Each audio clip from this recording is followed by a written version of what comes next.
여러분들께 이름 없이 빛도 없이라는 책을 소개해 드립니다. 이 책은 가난하고 어렵고 무척 캄캄하던 시절에 우리가 일어설 수 있도록 도움을 주었던 미국의 젊은 선교사들의 헌신적인 노력을 기록한 책입니다. 여러분께서는 감동과 교훈 그리고 삶의 지혜를 얻으실 수 있을 것입니다. 감사합니다. 자, 여러분, 국산 ETF 제가 여러분 자주 말씀드렸지 않습니까? 투자는 장기 투자, 적립식 투자, ETF 투자가 참 좋은 것 같다. 다음 달 내일 여름 주가를 누가 알겠느냐. 물론 여러분 주식을 하는 그런 전문가들은 다음 달에 뭐가 오른다, 다음 달에 뭐가 오른다 이렇게 하지만 그거 뭐 다 여러분들 믿을 수 없는 거지 않습니까? 다음 달에 뭐가 오르고 뭡니까? 내일 여름 주가가 어떻게 되고 알았으면 돈을 못 번 사람이 어디 있겠습니까? 기본적으로 주가는 예측하기가 굉장히 어려운 거죠. 그래서 개인이 돈을 잃지 않고 재산을 불릴 수 있는 방법은 성장 주식에 장기 적립식 분산 투자를 하는 것이고, 분산 투자의 가장 이상적인 것이 소위 상장 지수 펀드인 ETF 투자하는 거지 않습니까? ETF를 투자하면은 지금은 한국의 자산운용사들이 많이 ETF를 개발해 가지고 미국 회사가 운영하는 오리지널을 살 건지 아니면 한국의 자산운용사가 여러분 운영하는 복잡한 상장지수 펀드를 살 건지 그 두 가지 이제 그 걸림돌이 있지 않습니까? 저는 한국의 자산운용사를 특별하게 권한 적은 없습니다. 왜냐하면은 장기 투자라는 것은 20년 30년까지 갈 수 있는 투자이기 때문에 신뢰도라는 것이 굉장히 중요한 거죠. 신뢰도라는 것이. 그러니까 자산운용사의 신뢰도라는 것이 엄청나게 중요한 겁니다. 단기 투자하고 장기 투자의 큰 차이라는 것은 예를 들면 상조회사들에 대한 사기 사건이 많이 터지지 않습니까? 사람이 언제 죽을지 모르니까 상조회사라는 것은 20년 30년까지 갈 수 있는 거죠. 초장기 투자인 거죠. ETF는 초장기 투자인 겁니다. 초단기 투자인데 수익률이 얼마가 된다 뭐 이런 거 다 중요합니다. 그다음 운용 수수료가 얼마가 된다 다 중요한데 제가 여러분들 오리지널 ETF 상장지수 펀드를 선택할 것인가 아니면 한국의 자산운용사가 만든 복잡한 상장지수 펀드 ETF를 선택할 것인가를 결정할 때 가장 중요한 원칙이 초장기 투자를 할 때 자산운용사에 대한 크레딧 신용도라는 것을 엄청나게 중시한다는 겁니다. 신용도를. 오늘 여러분들 제가 이 좀 갖고 있었던 생각 이 미래에셋이면 여러분 거의 톱 클래스 회사지 않습니까? 특히 상장지수 펀드에서는 이게 이제 ETF 상장지수 펀드의 배당금을 과소 지급해서 논란이 된 겁니다. 미래에셋 측이 그걸 받아들인 거에 인정한 겁니다. 저희들이 보수적으로 계산해서 지급했다. 이런 이야기가 나오면 안 되는 거죠. 그리고 단일 종목에 투자를 했을 때에 비해 가지고 상장지수펀드에 투자했을 때는 전문가들도 계산을 해낼 수 없는 겁니다. 그런 배당금을. 그런데 그 배당금을 과소 지급하면 어떻게 되냐. 나는 이런 문제가 필연적으로 발생할 수밖에 없을 것이라고 생각했거든요. 왜냐하면 한국의 자산운용사들 풀 크레딧을 줄 수가 없는 겁니다. 이게 여러분들 미래에셋만 해당되는 이야기겠느냐. 그렇게 안 보는 거죠 저는.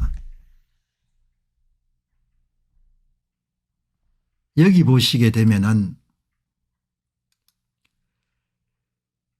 미래에셋 자산운용이 이달 초에 지급된 미국 대표지수 상장지수 펀드 ETF 두 종목의 분배금이 덜 지급됐다는 논란과 관련해서 절세 계좌 관련 이슈 등을 감안해 보수적으로 책정했다며 과소 지급 사실을 인정했다.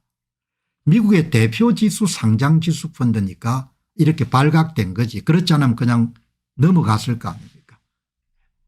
그냥 웃고 넘어갈 일이 아니고 부정선거를 밥 먹듯이 하는 나라에서 정권업계는 그렇게 깨끗하겠냐 그런 의문을 갖게 되는 겁니다. 이런 이야기가 나오면 안 되죠. 업계에서 그 이름들 탑3 가운데서도 가장 선두주자에 해당하는 미래에셋 자산운용이 미국의 대표 지수인 상장지수 펀드 두 종목에 분배금을 덜 지급했다는 겁니다. 그걸 인정한 겁니다.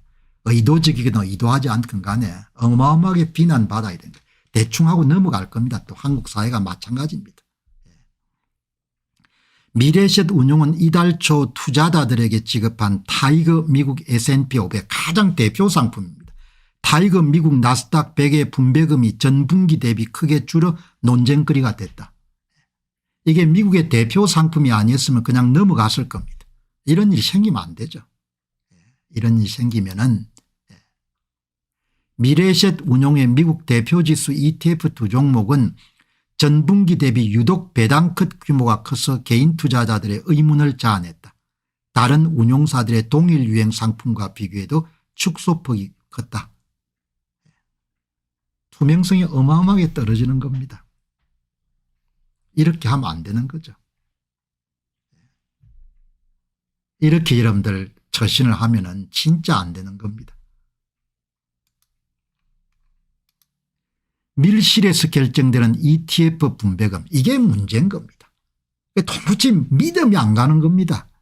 초장기 투자인데 밀실에서 결정되는 ETF 분배금 투자자가 계산 안 하면 모르고 지나칠 판 말이 되는 이야기냐 이야기죠.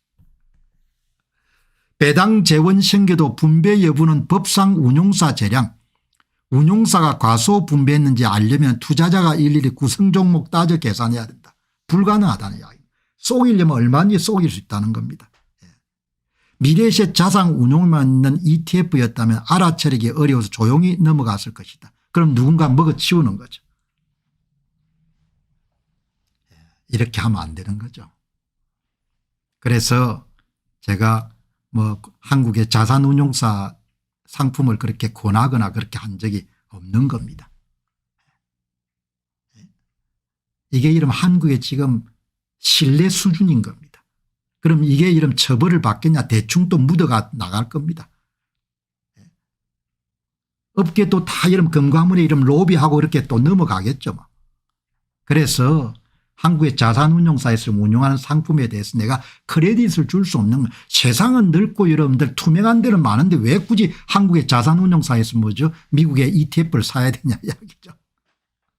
좀 불편하니까 조금 불편하더라도 자기 돈이 10년 20년 30년 여름 투자하는 대상 같으면은 완전히 믿을 수 있는 사람 아니면 어떻게 맡기겠냐 이야기죠.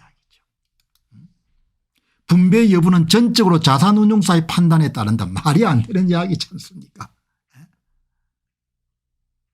투자자들은 기대보다 적은 분배금을 받고 나서야 미래에셋 자산운용이 분배금을 이연한 것을 눈치챘다. 범죄를 저지른 거죠. 범죄. 여러분 이건 범죄입니다. 범죄. 이런 짓들을 하는 겁니다. 자본시장에서도. 그러니 어떻게 돈이 바깥으로 안 떠나겠습니까? 나는 빙산의 일각이라고 보거든요. 일찍부터 여러분들 걱정했던 부분입니다. 거래가 투명하지 않을 거다고 이렇게 본 거예요. 검증 시스템도 없고 발각되는 데도 페널티도 없고 감독하는 데도 없고 이런 겁니다. 장기 투자니까 여러분들 조금 장난치면 얼마나 돈을 이렇게 장난을 많이 치겠습니까? 운용사별로 자사 블로그 등을 통해 분배금과 분배율, 분배금 지급금 일정을 홍보만 하고 있는 실정이고 주요 상품만 분배금을 설명하고 있고 분배금 정책은 운용사가 방침을 정하기 나름이다. 사람 사는 데니까 어디든지 좀 구린 데가 있겠지만 그래서 ETF 역사가 좀 오래되고 투명한 데서 이런 상품을 사는 겁니다. 여기 보시면은 이게 한국이 미국 주식을 더 잘 굴렸다 이런 거 별로 중요한 게 아닌 겁니다. 어차피 10년 20년 가면 대부분 평균 수익률에 다 수렴할 거니까. 그러나 많은 사람들은 게으른 거죠. 그래서 그냥 편한 것을 찾는 겁니다. 미국 원조냐 한국판 복제냐 이게 핵심이지 않습니까? 제가 자주 소개한 한 언론사에 한 거죠. 이거는 미국 회사에 사는 거고 직접 달러 바꿔 가지고 이거는 하나로 가지고 한국 회사에 사는 거고 이렇게 다르지 않습니까? 뭐 세제 혜택이나 이런 거는 좀 다를 수 있겠죠. 제 같다면 당연히 여러분들 미국 회사에 사겠죠. 편하게 여러분들 투자하려면 한국 상장회사에 사는 것이고 전부 다 여러분들 다 카피한 거지 않습니까? 미국 상품도 있고 한국 상품도 있는 겁니다.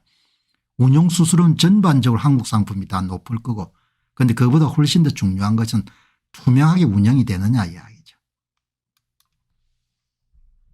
투명하게 여러분들 운영을 하는 데는 그거는 정권가에 있는 사람들의 직업 윤리하고도 관련되기 때문에 정상화시키는 오랜 시간이 드는 겁니다. 보시죠. 같은 상품을 사더라도 미국의 자산운용사가 운영하는 걸 살 건지 한국의 자산운용사가 운영하는 걸 살 건지 도무지 믿음이 안 간다는 이야기인 겁니다. 그거를 일찍부터 걱정해 왔기 때문에 입에 단 한 번도 한국의 자산운용사가 운영하는 ETF를 사라 미국 ETF를 사라 이런 양을 제가 한 적이 없는 겁니다. 여러분들 차이가 나는 겁니다. 조금 힘들더라도 본인이 귀찮더라도 오리지널을 사면은 최소한 속는다는 일은 없겠죠. 이런 일이 여러분들 일찍부터 다 나왔지 않습니까? 이거 다 묻혔을 겁니다. 이게 2023년도 12월 17일인데 펀드의 특정 대형 규모의 고객의 수익률을 보장해 주기 위해서 다른 펀드에 있는 돈을 여러분들 이체를 해가지고 사용한 이런 사건이 고객 손실 수백억 돌려막기. 그럼 대규모의 이런 고객 펀드는 이익을 보겠지만 다른 사람은 손해를 볼 거지 않습니까? 이 사건 다 그냥 덮였지 않습니까? 금융감독원이 다 로비했을 것이고 정권회사 가운데 관련되지 않는 게 없는 겁니다. 9개사 검사했는데 9개사 전부가 이런 짓을 하고 있는 겁니다. 이게 지금 수준인 겁니다. 이게 수준이기 때문에 이거 안 고치집니다. 이제는 뭐 선거까지 대놓고 이런 부정을 저질러도 다 덮는 세상인데 그러니까 상장지수 펀드를 투자를 하실 때는 장기적으로 보고 어디를 선택한 게 좋겠냐 부분을 굉장히 심사숙고해야 되는 겁니다. 당연히 여러분들 미국 주식에 투자를 해야겠죠. 왜냐하면 달러와 자산을 가지는 것은 앞으로 한국의 정치적 기복이나 이런 것을 보호할 수 있는 굉장히 중요한 수단이니까. 이런 짓들을 해가지고 전부 다 뭐죠. 뭐 도둑질이지 않습니까? 이게 한마디로 이야기하면. 아마 미국의 여러분들 자본시장에 이런 일이 발생했으면 엄청난 페널티를 받을 겁니다. 미국에서 이러면서 장난질 하게 되면 그냥 완전히 끝장나지 않습니까? 그러니까 나는 하나도 심각하게 생각하는 것이 정치판이 저 모양이니까 다른 데는 뭐 그냥 예배가 안 될 거다고 이렇게 보는 거죠. 오늘 이거 보고 진짜 놀랐습니다. 미래의식과 같은 그런 공신력 있는 회사가 미국의 대표적인 여러분들 S&P ETF하고 나스닥 ETF에 배당금을 여러분 쏘겠다는 이야기는 도저히 용서를 할 수가 없는 겁니다. 기가 찬나란 거죠. 여러분들이 잘 보시고 좀 귀찮더라도 10년 20년 투자하는 돈은 완전히 여러분들 뭡니까? 투명성은 보장이 돼야 되는 겁니다. 안녕하십니까, 공병호입니다. 그동안 공병호 TV는 선거 공정성 회복과 자유민주주의 체제의 보존과 발전을 위해 노력해왔습니다. 이런 노력들이 지속될 수 있도록 공병호 TV의 정기 후원 프로그램이자 멤버십 프로그램을 소개해드립니다. 뜻 있는 분들의 관심과 동참을 부탁드립니다. 선거 공정성 회복을 위한 노력을 지지하시고 훌륭한 나라 만들기에 동참하시는 시청자분들이시라면 구독 버튼 바로 옆에 있는 가입 버튼을 통해서 정기 후원 프로그램에 가입할 수 있습니다. 가입 버튼을 누르시면 공병호 TV의 후원자가 되시게 됩니다.